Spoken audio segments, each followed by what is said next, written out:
Ранним туманным утром Виктор, лесник с многолетним стажем, собрался в свой обычный маршрут по лесу.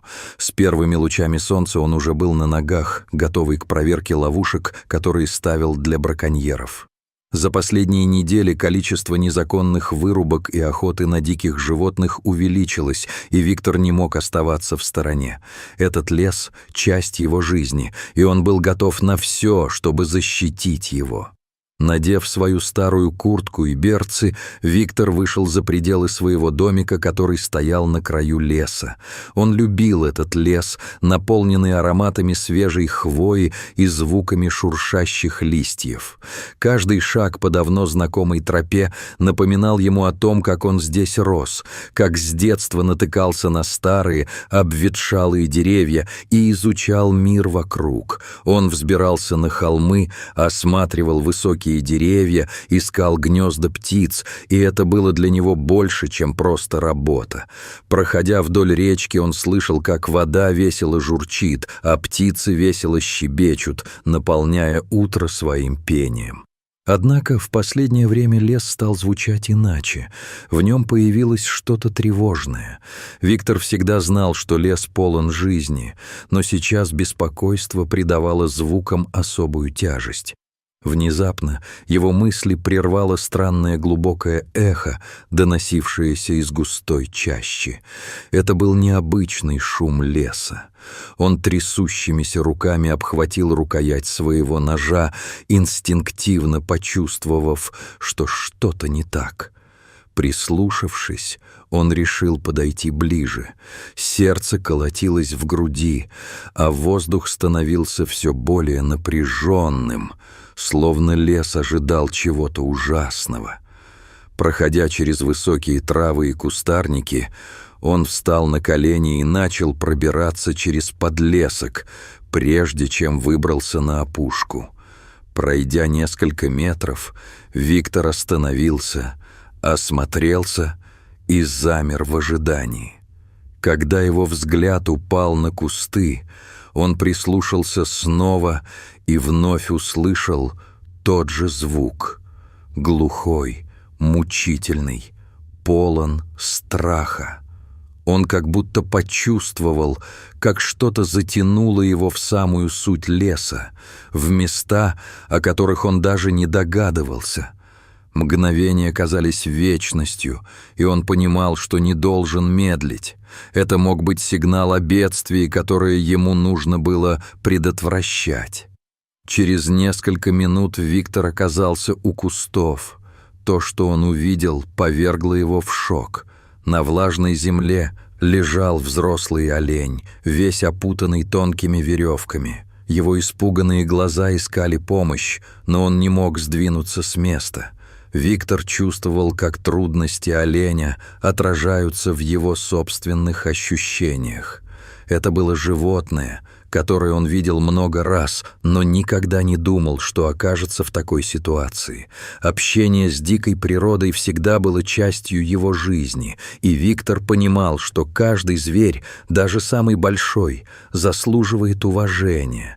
Он присядет к оленю и почувствовал, как его разум проникает в мир страха и борьбы этого животного. Бедный олень из-за людской жадности оказался в такой беде. Виктор тоскливо вздохнул, понимая, что это не первый случай.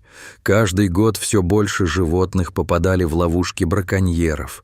Сейчас его первым импульсом было подойти и помочь. Но Виктор понимал, что любое резкое движение может привести к панике у животного. Он осторожно снял с себя куртку и накрыл морду оленя, чтобы тот не пугался его движений. Олени были осторожны, и он не хотел усугублять его страдания. Сжимая куртку в руках, он почувствовал ее тепло и желание помочь. Доставая из своего рюкзака нож, Виктор чувствовал, как его руки дрожат. Сердце колотилось в ушах, когда он начал аккуратно резать веревки одну за другой. Каждое движение требовало внимательности, и он удивлялся, как такой сильный и грациозный зверь оказался в таком положении. Он знал, что каждое движение должно быть взвешенным. Когда последняя веревка соскользнула, олень сначала не двигался. Казалось, он не может поверить, что теперь свободен. Виктор отступил на шаг, не веря своим глазам, и на миг замер в ожидании. Прошло несколько мгновений, и олень медленно поднялся, покачиваясь и проверяя свои ноги. В этот момент их взгляды встретились. Олень смотрел на него через ткань куртки с чем-то похожим на благодарность. В этот момент, который казался волшебным, Виктор ощутил связь с этим измученным, но теперь свободным существом.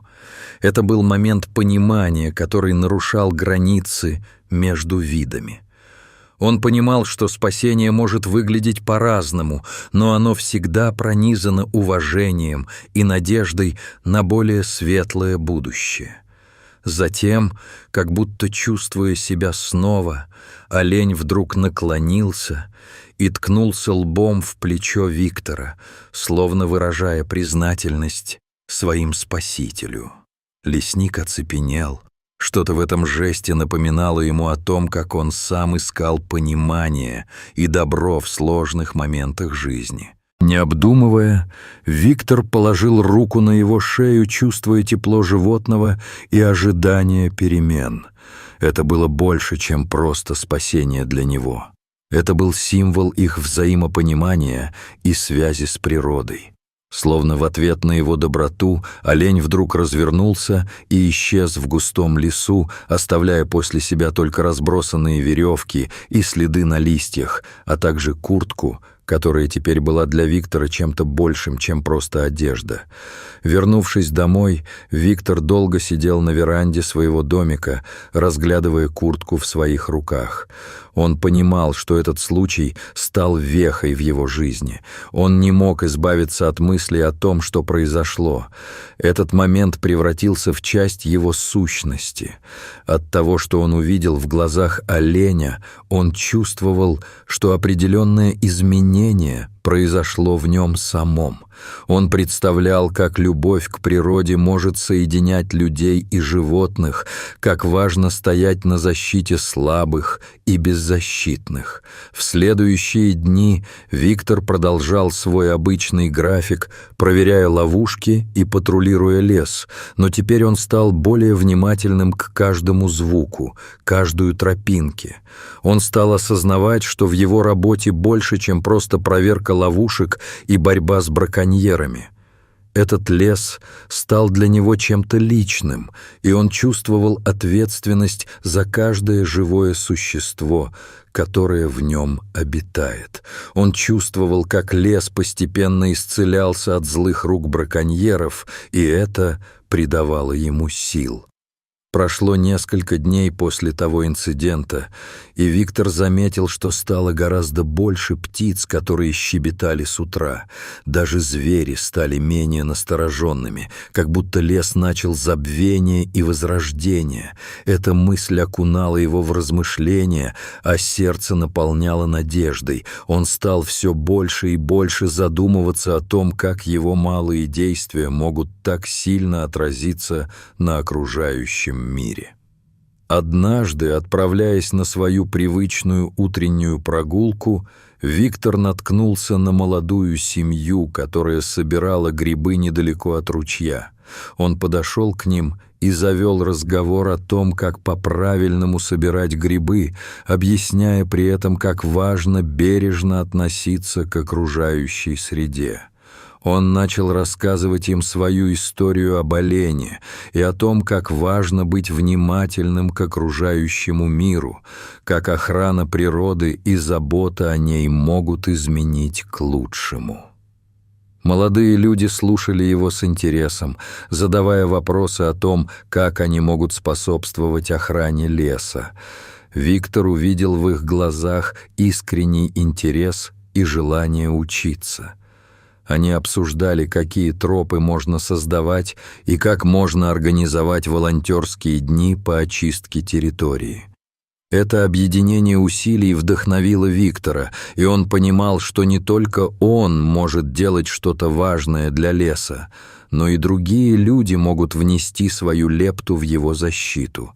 С каждым днем Виктор все больше ощущал свою миссию. Он чувствовал, что энергия леса передавалась ему. Он понимал, что его страсть к этому месту и любовь к нему гораздо больше, чем просто работа. Он согласился стать частью чего-то большего. Виктор стал активнее общаться с местными жителями, руководством и природоохранными организациями, планируя большие инициативы по охране природы. Его история о спасении оленя стала настоящим источником вдохновения. Ее передали всем, кто интересовался природой, а также всем, кто хотел изменить статус-кво в охране окружающей среды. Виктор начал организовывать встречи и семинары, где обсуждалось важное значение природы для человечества, как она нуждается в защите и как каждый может способствовать этому. Летние месяцы были полны активности, и в конечном итоге Виктор примкнул к группе единомышленников. Они все пришли к единому мнению, что важно работать вместе ради сохранения леса. С командой местных жителей и экологов они разрабатывали проекты, изучали возможности создания заповедника, чтобы защитить лес от браконьеров и незаконной вырубки.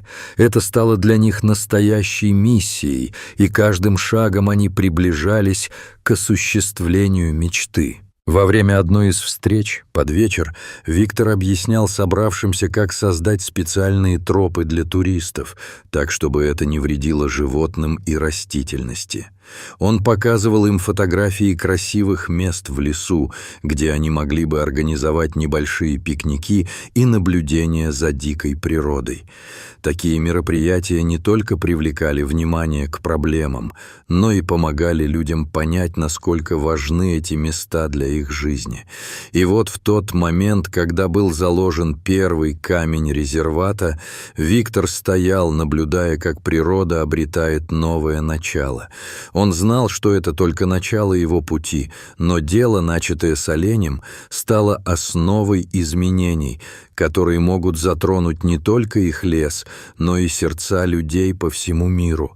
По мере того, как шаги по восстановлению леса продолжались, Виктор также принял участие в программах по образованию школьников о природе и ее важности. Он организовал экскурсии по лесу, показывает детям, как работают экосистемы, как каждое существо в лесу имеет свое предназначение. Он наблюдал, как растет интерес у детей.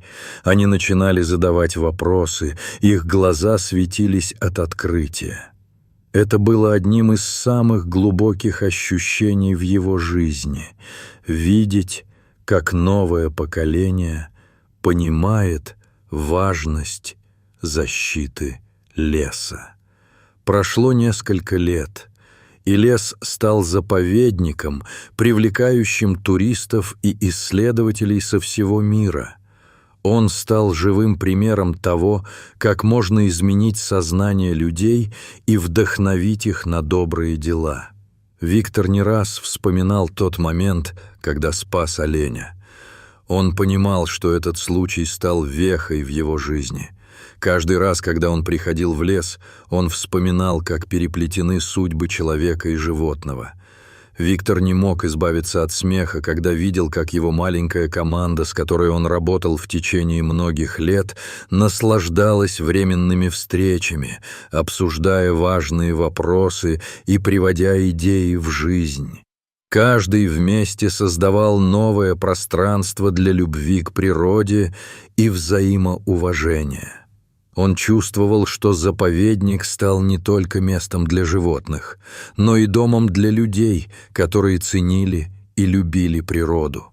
Каждый раз, когда Виктор снова встречал своего друга в лесу, он улыбался, зная, что их связь была не разорвана, а лишь укреплена временем и заботой. Оленя, который когда-то был в беде, теперь стал символом силы и надежды для Виктора и всех, кто знал эту общую историю. В этом лесу, полном жизни и силы, Виктор оставался охранником природы, человеком, который один раз сделал это ради любви и теперь продолжал делать это ради будущего. Его жизнь наполнена смыслом, а работа стала частью его сущности. И сколько бы времени ни прошло, его сердце всегда будет наполнять благодарность за тот момент, когда они оба, человек и олень, сделали шаг навстречу друг другу в этом бескрайнем лесу, полном удивительных тайн и чудес.